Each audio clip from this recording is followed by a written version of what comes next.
Bonjour tout le monde, j'espère que vous allez bien. Dans cette petite vidéo, je vais vous parler de la descente du gradient. On va essayer d'expliquer un petit peu et puis on va voir un petit exemple d'implémentation. Donc, c'est quoi la descente du gradient? Tout simplement, c'est une méthode qui nous permet de trouver le minimum ou le maximum d'une fonction. Pourquoi? Pourquoi c'est utile? Tout simplement parce que dans le machine learning, l'une des choses qu'on cherche à faire le plus souvent, c'est bel et bien la minimisation de la fonction d'erreur. Ou bien comme on a par exemple le moindre la somme des moindres carrés. C'est-à-dire nous avons un modèle réel qui est Y. Nous cherchons à le modéliser par Y chapeau. Notre Y, c'est nos observations. Y chapeau, c'est le modèle que nous voulons le modèle dont nous ignorons les paramètres et que nous voulons trouver en minimisant cette erreur. Je vais vous montrer la formule qui est là. C'est-à-dire, voilà, nous avons la somme des y chapeau moins y au carré qu'on veut minimiser. Le paramètre qui minimise cette somme-là, c'est celui qui nous rend le modèle y le plus fidèlement possible. Donc, comment se fait cette descente du gradient? La descente du gradient est tout simplement une méthode itérative. Pour ceux qui font des maths, ils vont se dire mais pourquoi on n'utilise pas la méthode classique, c'est-à-dire on dérive, on fait égal à zéro et puis on trouve notre solution. Eh ben on ne fait pas cette solution analytique-là pour deux raisons. La première est que ce n'est pas souvent évident de trouver la solution analytique. Parce qu'il y a des formules, il y a des problèmes pour lesquels on ne connaît pas de solution analytique. Ça, c'est un. Et puis la deuxième raison, c'est que parfois, même si on connaît la solution analytique, prenons par exemple le cas de la régression multiple, ou linéaire multiple, ou linéaire tout court, euh, euh, à un certain moment, si nous avons beaucoup de données, ou beaucoup de variables, la solution analytique devient très coûteuse. Et du coup, on a recours à des méthodes analytiques telles la descente du gradient. Bon, passons à un petit exemple d'implémentation. Ce que nous allons faire, c'est que nous avons cette fonction-là, qui est un polynôme tout simple, et on veut trouver le x qui minimise, c'est-à-dire on veut trouver ce x-là. Dans ce cas, oui, la solution analytique est plutôt simple, mais c'est juste à titre illustratif. Et imaginez lorsqu'il s'agira de problèmes plus compliqués ou plus coûteux. Bon, qu'est-ce qu'on va faire? C'est quoi la descente du gradient? La descente du gradient est tout simplement dire on va itérer, on va donner une valeur à x et on va itérer, et à chaque fois, on va aller dans la direction du gradient. Pourquoi on va dans la direction du gradient? Parce que c'est la direction qui est celle de la plus haute pente, qui est qui va le plus vers le haut. Et ça suit souvent on illustre avec l'exemple de la montagne, c'est-à-dire supposer que vous êtes dans une colline, vous ne savez pas par où est le sommet, mais vous voulez l'atteindre. À tout instant donné, il suffit de suivre la direction la plus haute, et on finira par atteindre le sommet.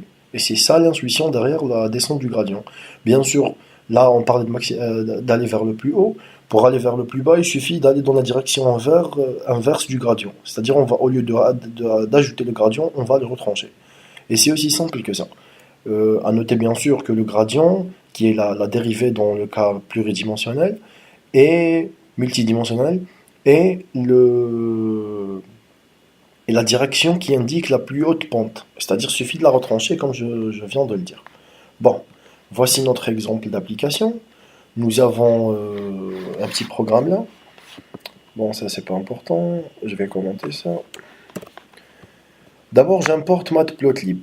.pyplot as plt. C'est juste pour après faire un graphique sur l'évolution de notre fonction qu'on cherche à minimiser en fonction des itérations.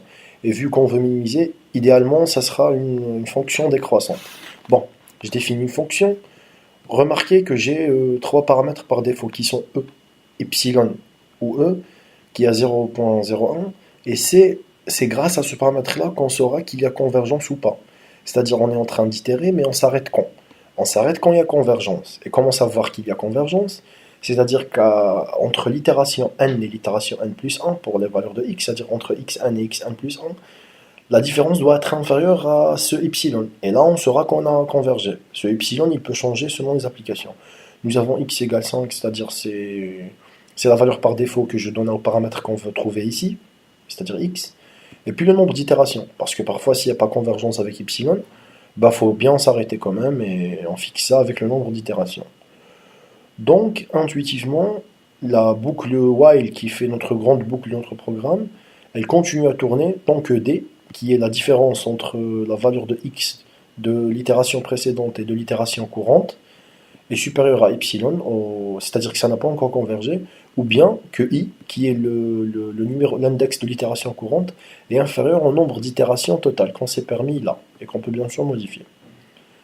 Bon, tout simplement, au début de l'itération, on fait d reçoit x, et puis on fait notre changement, c'est-à-dire ça, c'est la formule. Nous avons, bon, je m'excuse, je ne vous ai pas montré la fonction e qu'on veut minimiser, aïe aïe aïe. Bon, la voici, la fonction e. C'est un simple polynôme, on l'a vu tout à l'heure sur le graphe. Et vu on va faire la descente du gradient, je vous ai dit, on dérive et on va dans la direction inverse de ce gradient pour minimiser. Voici la dérivée, x puissance 4, 4x cube, et ainsi de suite. Plutôt simple, c'est juste un polynôme. Donc voilà.